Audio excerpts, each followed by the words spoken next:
প্রাক্তন সম্পাদক supreme court আইনজীবী সমিতি।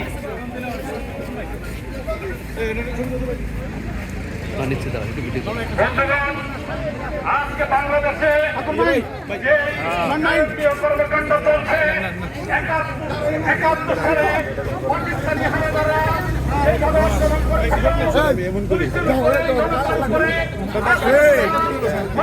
মেডিকেলের মধ্যে ওই মেডিকেলের উপর হামলা করেছে। পাকিস্তানি তারা আবার শকুনের মতো নেমেছে। আমরা যে যেখানে আছি বঙ্গবন্ধু বাংলাদেশকে স্বাধীন করেছে। আজকে বঙ্গবন্ধুর কন্যা শেখ হাসিনার নেতৃত্বে 71-এর ন্যায় আরেকটি যুদ্ধে আমরা জয়ী করতে হবে।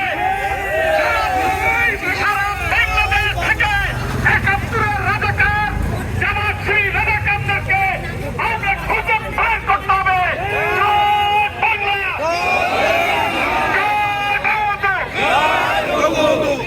আপনাদের সম্মুখে অত্যন্ত সংক্ষেপে নির্দেশনামূলক বক্তব্য রাখবেন অতিরিক্ত অ্যাটর্নি জেনারেল জনাব এহসান মুনির।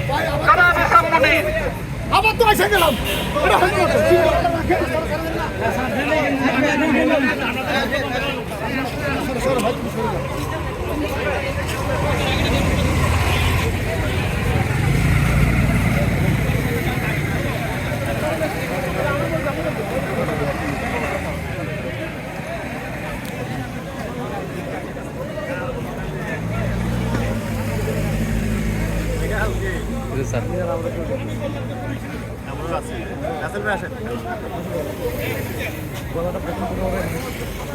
কিছু বলেন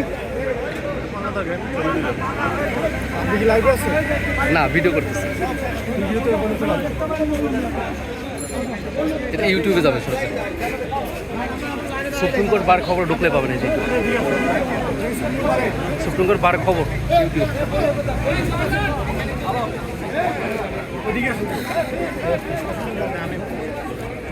জননেত্রী শেখ হাসিনার নেতৃত্বে বাংলাদেশ যখন দুর্বার গতিতে এগিয়ে যাচ্ছে, তখন আমরা দেখছি দেশের বিরুদ্ধে কিছু ষড়যন্ত্রকারী, কিছু জেএমবি জামাত শিবির তারা ষড়যন্ত্র করে একের পর এক ষড়যন্ত্র করে যাচ্ছে। তার ধারাবাহিকতায় আজকের এই গোটা আন্দোলনকে কেন্দ্র করে তাদের উপর ভর করেছে এই নিষিদ্ধ ঘোষিত জামাত শিবির এবং জেএমবি। তারা আজকে দেশের রাষ্ট্রীয় সম্পদ নষ্ট করেছে। তারা বিভিন্ন গুপ্ত হত্যাকাণ্ড চালিয়ে আজকে এই উন্নত বাংলাদেশের উন্নয়নকে ব্যাহত করতে চায়। জননেত্রী শেখ হাসিনাকে তারা পরাজিত করতে চায়। আমরা আইনজীবী সমাজের পক্ষ থেকে বলতে চাই, জননেত্রী শেখ হাসিনা ততদিন এই বাংলাদেশে আছে, আমরা তার জন্য অতন্দ্র প্রহরীর মতো কাজ করব।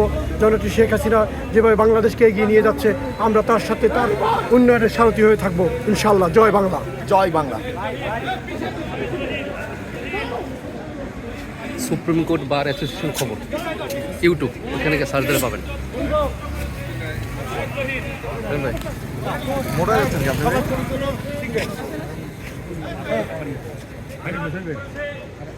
মোবাইল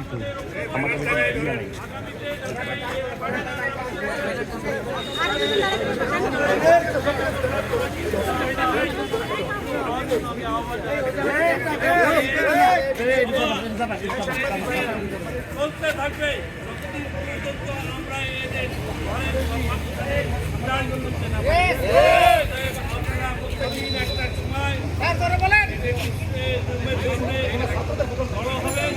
আমরা ওখান থেকেই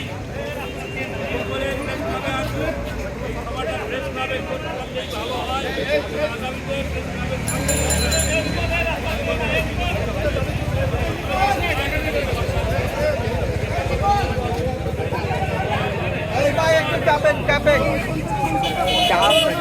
গ্যাস আপ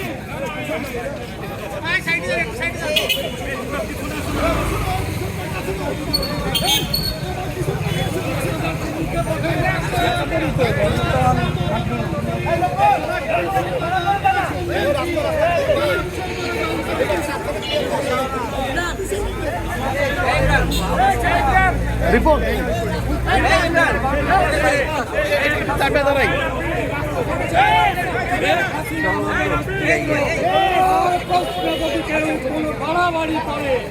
জীবন দিয়ে হলো আমরা